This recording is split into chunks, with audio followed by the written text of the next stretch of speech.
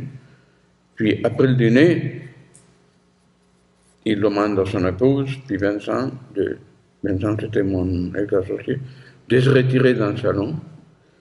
Puis nous, on reste assis à la table. Puis il se lève.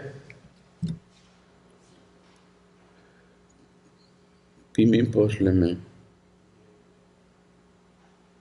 Avec la prière des Proverbes, je pense que c'est 4, 27. Je pense qu'il disait,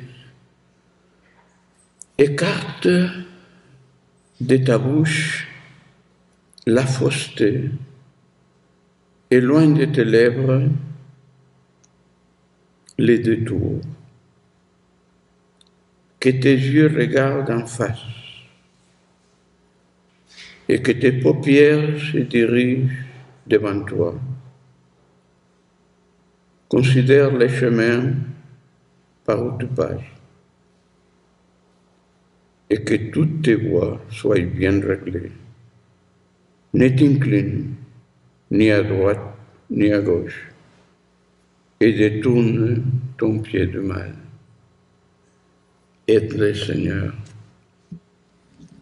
C'est ça son imposition de main.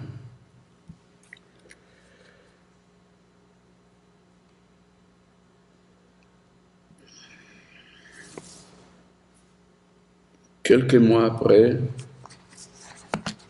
il s'en allait rejoindre le Seigneur. Quelques années plus tard, son épouse aussi suivait.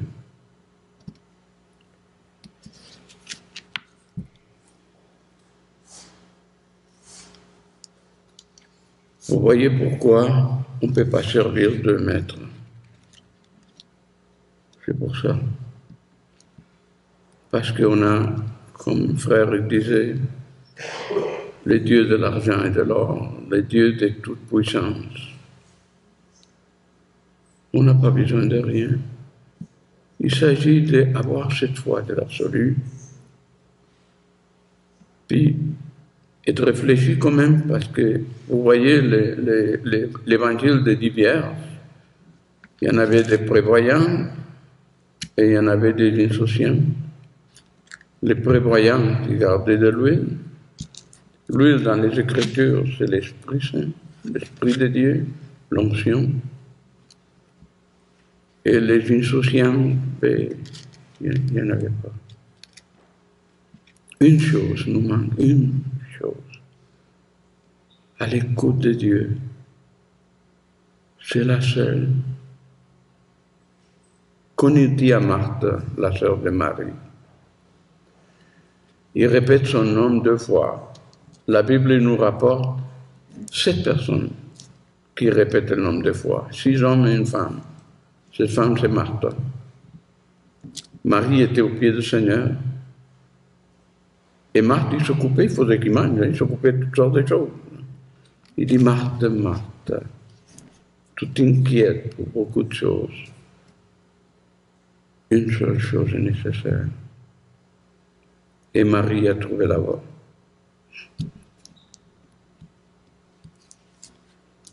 Qu'il ne lui sera point enlevé.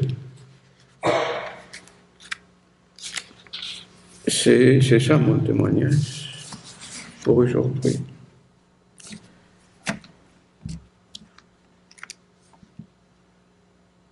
Merci Seigneur.